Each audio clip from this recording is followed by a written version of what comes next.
A woman caught in the Pacific during World War II was imprisoned by the Japanese in China and placed in a concentration camp where copies of the Bible were forbidden, punishable on pain of death. Somehow she acquired a copy of the Gospel of John, and every night she pulled her head beneath the covers and, using a small flashlight, began memorizing the book. As she memorized a page, she would tear it out, take it with her to the water spout, dissolve it with soap, and flush it down the drain. In this way, she said, John and I parted company. Just before the prisoners were released, a reporter for Time magazine entered the camp to interview the detainees. Later, this reporter was standing at the gates as the prisoners came out.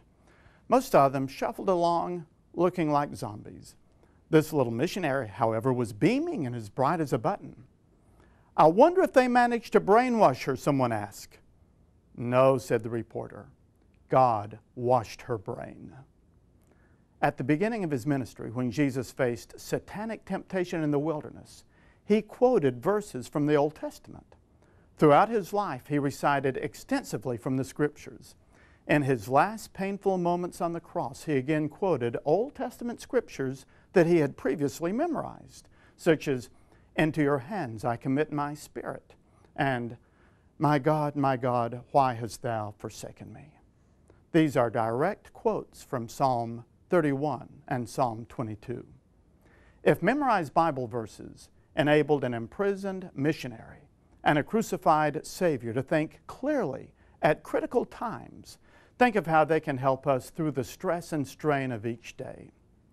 When we recall scriptures to mind, they become like sanitizers of the brain, washing our minds in a bath of praise. Here's a good verse to memorize. Psalm 55:22.